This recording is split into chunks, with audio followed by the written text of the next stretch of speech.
Scott Brown here. How many nail guns does one person need? The answer is 7.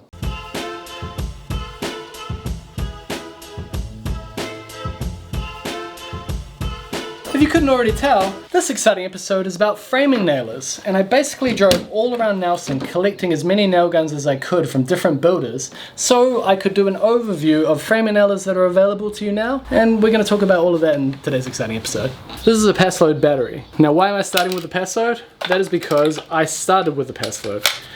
I started building in 2004, and one of the first tools I bought was a Paslode framing nailer much like this. So I used one of these for many years, up until about 3 or 4 years ago when I got this, the Hikoki framing nailer. And I've pretty much been using this ever since. Now why did I change? Why did I go from the Paslode to the Hikoki? The Hikoki only needs this battery to operate, no gas, and the other big thing about it is it's much more powerful. Now before we go on, let's talk about the evolution of the nail gun. Back in the 40s or 50s, they started commercializing the use of pneumatic nail guns. Ones with an air compressor and a hose. And then somebody came along with the idea to get a gas cartridge and a battery, and with the combo of the two, they could drive the nail, and the advantage was they could get rid of the hose, so you don't have to lug around a big compressor. And then battery technology got better, so they were like, hey, we don't need this gas anymore, we just need the battery. Yes, there's more weight, but you don't need to buy gas. Finally, the last step in the evolution is we don't need a battery anymore, we don't need a compressor, kind of. We don't need gas. We just have an air-filled gun and you just refill the air canister. So on the surface of it, this is just like a natural progression of technology from basic level to better. But that's not the complete truth. That's not the truth at all, actually. There's still a place for every one of these guns. It depends what you need a nail gun for.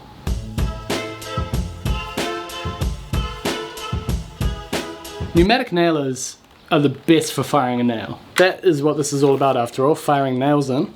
Pneumatic nailers are the way to go, as long as you can put up with the fact that it has a hose attached to it at all times that runs to an air compressor that you have to get on and off site. Hi Chris! How's it going? What is your go-to nail gun, Chris? What? It could have changed. Do you have a favourite? At the moment I do, yes. It takes 2 magazines, so you don't have to reload it as much, and it's light.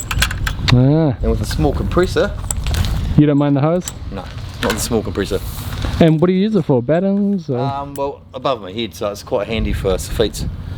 Because all my work is like this all day long.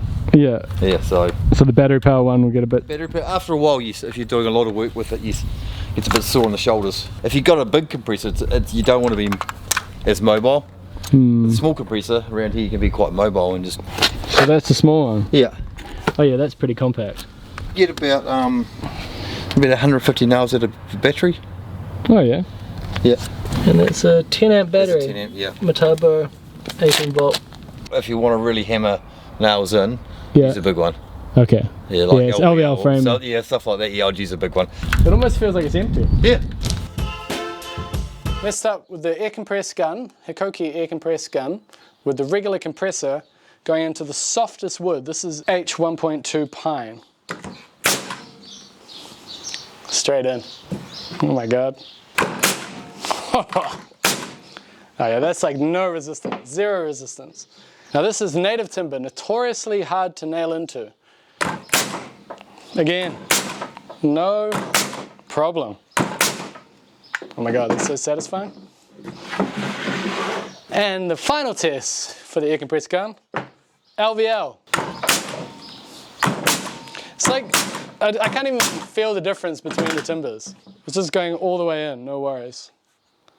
I think I want an air compressed gun. It almost feels like a hollow nail gun, because this is virtually what it is. The air's doing all the work, the compressor's doing all the work, so it doesn't need anything up here, which means servicing the thing is going to cost you less and will happen less often. It's going to be lighter in your hands, but you still have to deal with that setup. If you just need to nail a few nails in, pulling out an air compressor, making sure it's filled with air, you need a power source for that. By the time you've done that, a gun like this is done back in the van and you're off to the next job.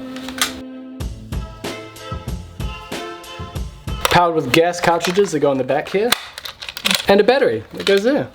How long have you had this gun for? A few months now. It hasn't had much use, as you can see. Yeah, it's like brand new. Yeah. So the Paslode, probably the most popular framing nailer in New Zealand. Most of the framing we use is this pink stuff, and it's this color because that's the color of the treatment they use. This is very soft. No problem. Getting rid of the Paslode wasn't a slam dunk. It wasn't like, yeah, that thing is history and there's no reason to buy it. I lost a few things by buying this, namely the weight and maneuverability. This is the gun you want if you're going to hang it on your belt all day, maybe work above your head all day, because it's nice and lightweight. The weight difference is right there because I don't know the weight difference. The weight difference is very obvious as soon as you pick it up. So if you were choosing a nail gun to shoot into a soft timber like pine all day, like maybe that's all you do, and you have to carry it around with you for 8 hours, you're probably still going to want to get this. Because I have to nail into that native timber and sometimes LVL, I have to have a battery powered nail gun. And also another big one for me is the gas cartridges themselves. If you work for a company that is already supplying the gas anyway, maybe all the crew is on Paslode, it's probably not a problem. But if you're starting out on your own, you will notice the difference of price between the nails that come with cartridges and the nails that don't. And when you're self-employed, that little cost adds up. And that's why it's worth it for me to get this. The power and the cheaper nails.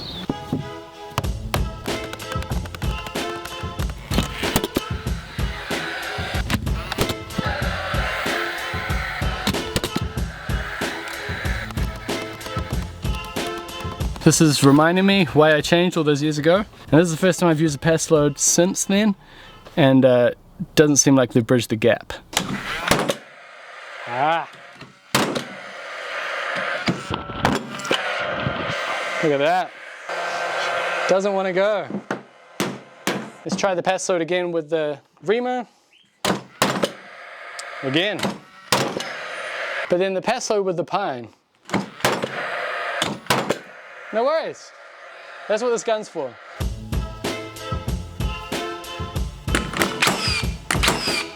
No worries. Hey, that's doing better. Doing better than it did the other day. Maybe it just needed a rest. The Milwaukee.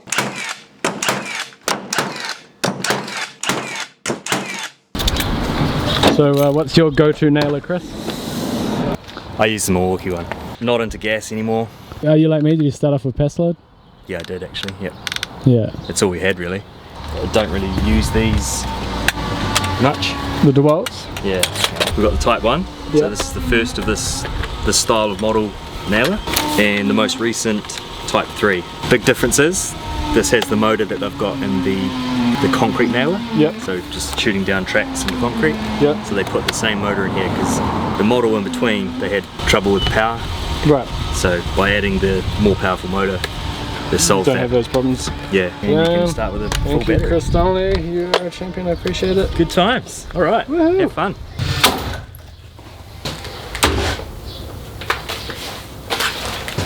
Don't know what this flashing light means.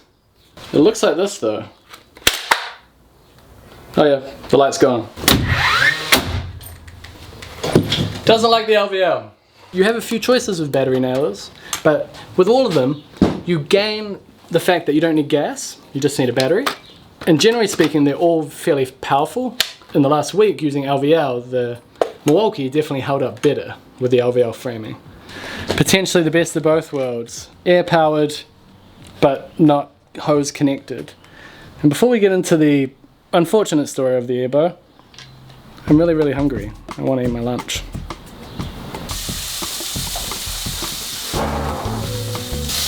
So what's on the menu, Chef Jeff? Burgers. Ooh. Haven't had burgers in ages. What's this? Burger sauce, which is literally just all of these things mixed with pickles.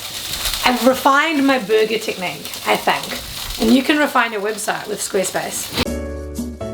Squarespace is an all-in-one platform where you can build your online presence and run your business. We really enjoyed setting up our website with Squarespace as we were able to scale our images to fit any device that our customers were using, and also drag and drop photos, which is a lot easier than learning HTML and coding to make your website look good.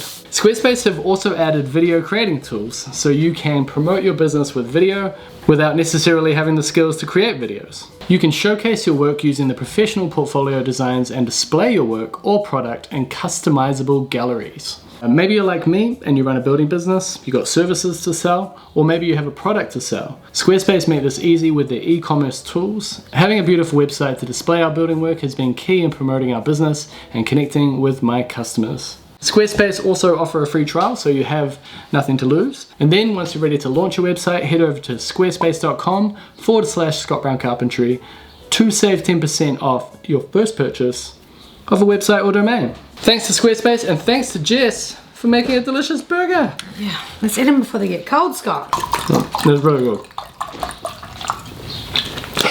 Should we get back to the nail guns? Now the Airbow, this is an interesting but unfortunate story. 4 or 5 years ago, they started this in Auckland, so I went and got in touch with the people and asked if I could check it out. And they ultimately gave me one. And they gave me a couple of their prototype compressors, ending with this compressor. This was like the best compressor they made. You have a tank here that this fills up. Then once that's filled up, it's filled with this highly compressed air. And then you can fire the nail in just like that, no battery needed. Beautiful. And it has an interesting weight to it. It's kind of somewhere between the Paslode and the battery framing nailer. It's just like a good all-round framing gun, and especially a good one for their first nailer. But then what happened? Well, they were going to do a finishing gun, they didn't do that.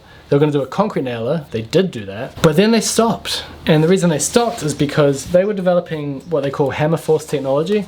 That's the thing behind this. And they've licensed that hammer force technology to another company, and I don't know which company that is. So it'll be interesting to see if this comes out inside a Hilti gun or inside a Milwaukee gun in the future, who knows. But for the time being, I have one of the few nail guns left.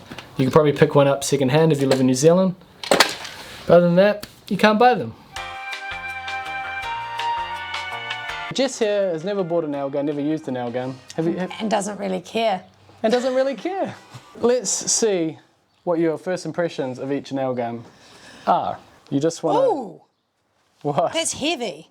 Yeah? Are they all that heavy? Well, some more heavier than others. How do you lie it down? Just... Okay.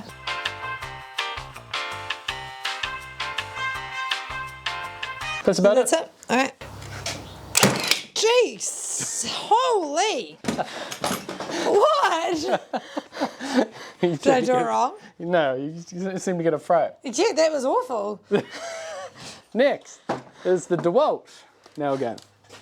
Now this is similar, battery powered, Okay. but it has a different sort of motor on the top. Oh, that's very top heavy, Oh yeah? Interesting? I think. I've also injured my shoulder, so this is like really not ideal. Yeah, Yeah. so shoulder as well. It's my right shoulder, yeah. Oh no. Trying to do an ambitious yoga move and it didn't pay off.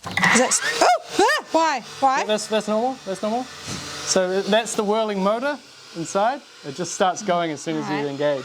Ah, I don't like that. This keeps happening with me as well. Oh, okay, so that's not just a Yeah. me thing. I didn't like that, but that one, it was both scary and unsatisfying. And the Hikoki is very much similar to the Milwaukee. Oof, that, oh, I didn't test the weight of that one first. Also heavy, but kind of just feels like the Milwaukee. Heavy all over. Okay. Alright. Oh.